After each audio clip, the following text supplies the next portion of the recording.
お休み前のほんのひととき、読み聞かせを聞きながら子供の頃に帰ってみませんか？ヒーリングストーリーが心をほどき、そっと幸せの種をまいてくれます。眠りの国で癒されながら夢が芽吹くのをお楽しみに。さて、今日はどんな話をしましょうか。第8夜、マルコの恋。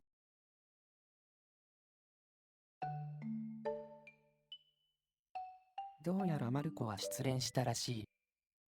昨日の夜、クリーニングから帰ってきたスカートをマルコに渡そうと部屋の前まで行ったとき、彼に振られちゃったとマルコが友達と電話で話している声が聞こえてきてしまったのだ。これは試練だ。そう思った。マルコの試練なのか、母親の私にとってなのかはわからない。とにかく、試練という言葉だけが頭の中をぐるぐるした。午前中の家事を終えた後、コーヒーを入れながら、今朝のマルコの様子を思い出す。マルコはいつもと同じ時間に起きてきた。じゃ、行ってきます。と、大学の授業へ行くのもいつも通りだった。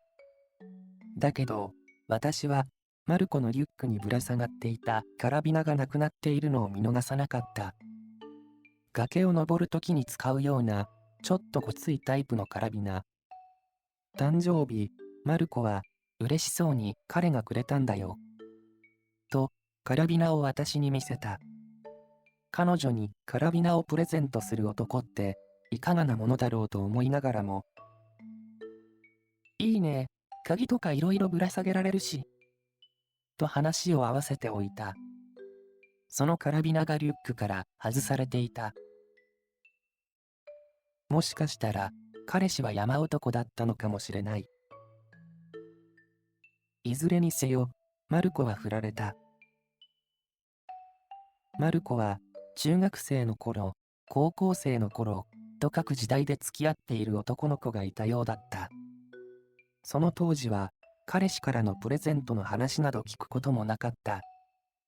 だけど今回カラビナをわざわざ店に来たあたり、彼氏を家に連れてきて紹介する布石だったに違いない。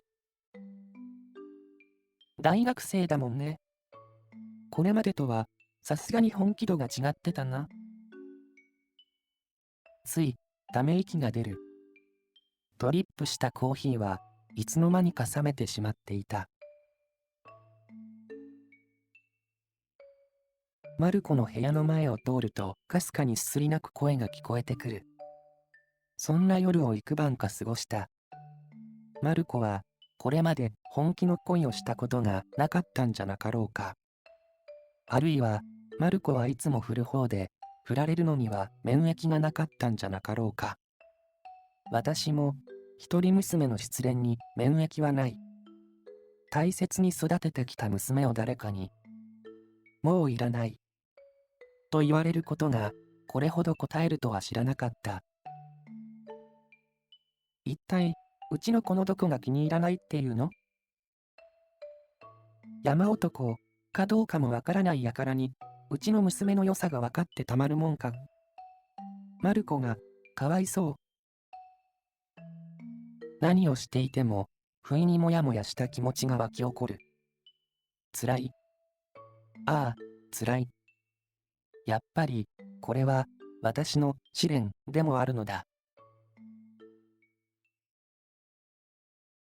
今日はずっと雨が降っている。朝から薄暗いままでただでもへこんでいる気分がさらにめいってしまう。カラビナは捨てたのかな？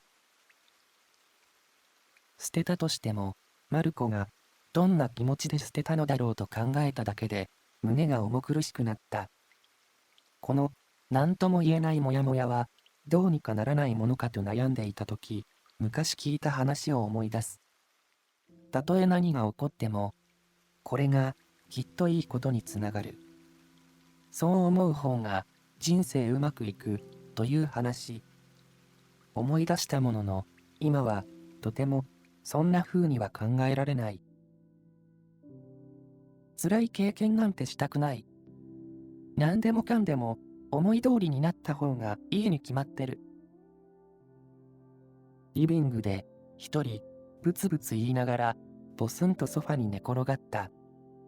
このところの寝不足も手伝ってか、あっという間にそのまま眠りに落ちていた。私は真っ白い世界にいた。光が溢れすぎて辺りが白く見えているだけかもしれない。ぼんやりと白い世界に漂っていると、何かとても柔らかなものがふわりと私に抱きついてきた。とっさに両腕で包み込む。柔らかで温かで思わず頬ずりしたくなるような感触がする。その時、早くおばあちゃんに会いたいわ。私の腕の中でその柔らかなものが言った。はっと目が覚めた。おばあちゃんって、多少ショックではあるけれど、同級生にはとっくに孫がいる子もいる。悲しいかな、もうおばあちゃんと言われて激怒するような年でもない。目を閉じれば、夢で抱きつかれた時の柔らかな感触がよみがえる。その感触が私を満たされた優しい気持ちにする。早くおばあちゃんに会いたいわ。まっすぐな、あの言葉。大人になってからというもの、忖度やらおべんちゃらやらにまみれた言葉の中で生きてきた。夢の中であったあのふわふわとしたものが私に言ってくれた言葉には、その嘘くささが全くなかった。私がおばあちゃんか。久しぶりに感じる損得のない愛しさで、なんだか胸がいっぱいになる。夢であったのは、きっと私の将来の孫に違いない。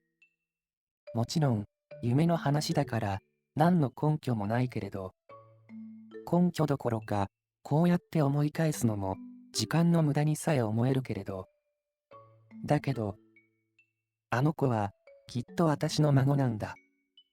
いつか生まれてくるマルコの子供なんだ。そんな確信めいた思いが私の中に根を下ろす。もしかしたら、マルコが産む子じゃなくて、結婚相手の連れ子だったりするかもしれない。